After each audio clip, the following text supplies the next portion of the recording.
Okay, I'm going to replace my bathroom tap. So I got this tap from eBay. It's a swivel, just a domestic tap, so it comes with the two 15mm or two 1/2 inch BSP tails. I have got some converters which I bought these, which are, focus in there, 1/2 inch BSP to 1/2 inch BSP adapter, and that goes to a 12mm push fit. So what I'm going to use the existing tails from the old tap because they're not knackered, screw them into here, and I'll carry these as a spare. And while we're talking about spares, I think I'm just going to get probably a cheap non-swivel tap. I think they're about 12 quid off eBay. I'm going to carry that in the van, and then that'll be a spare for the bathroom. And if the kitchen sink tap fails, then I will take the bathroom one, fit it where the kitchen one is, and then put the non-swivel one back in the bathroom. Or if you're feeling flush, same flush, it's not really that much, is it? 30 quid, and you could have one of these as a spare, because it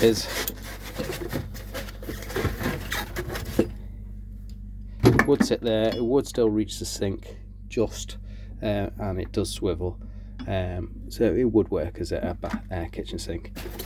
So over here, easiest thing to do, or what I'm going to do, is I'm going to unscrew the cupboard.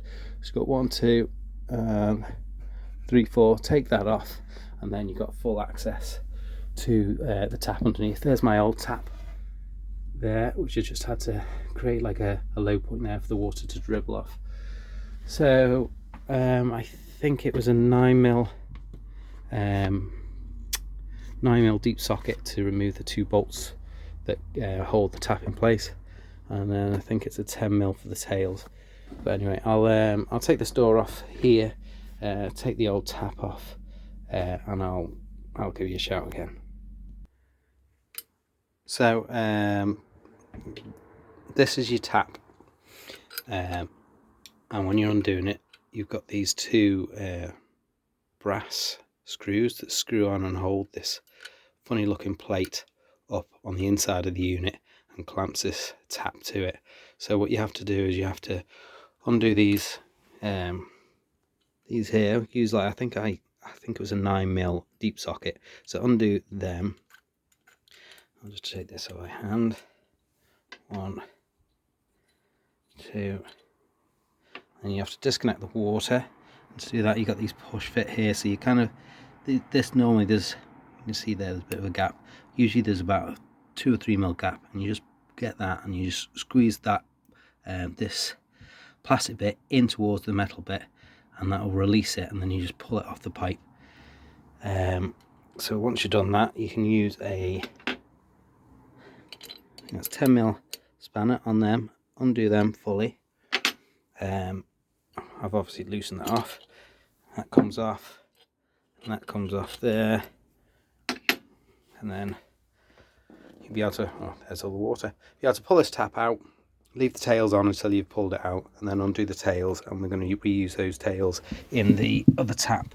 So if you see on the end of here, they've got like a little O-ring there. So all you're going to do is just get a bit of the silicone grease if you've got it. If you haven't got it, you're away and you haven't got anything, use a bit of spit or something like that,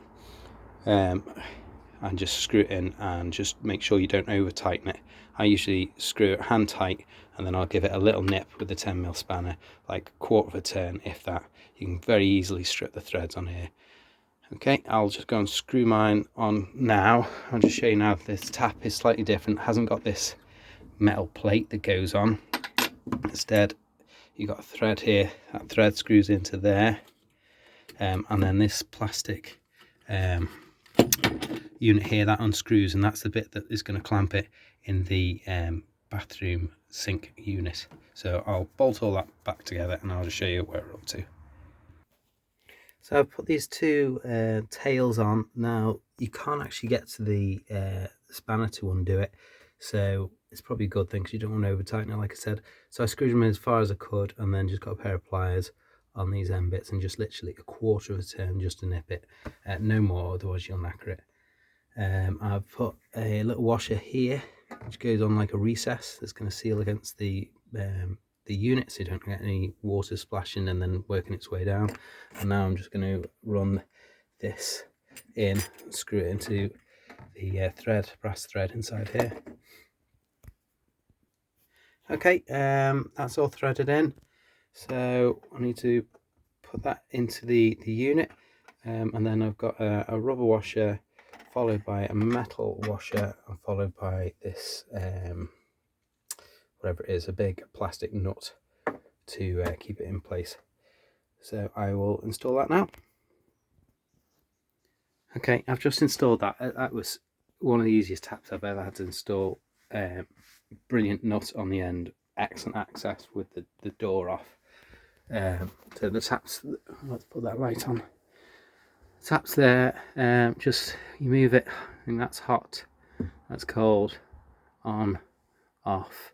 There's a little like screw around there, so I've just tucked that around the back. My flash isn't working because my battery's low, but the nut, can you see the nut there? See the nut there? It's just super access, really easy, nothing in the way. And then you've got the two tails, and then you just literally push them onto the pipe as far as they go, and then try and pull them out, just to kind of separate out the little plastic lug and the metal, and then it won't move. You're just literally trying to pull this bit back out about 5mm, and that'll lock it in place. And then just switch it on, test it, screw the door on, and never leave the taps not drained in cold weather again. Silly boy. Anyway, you live and learn.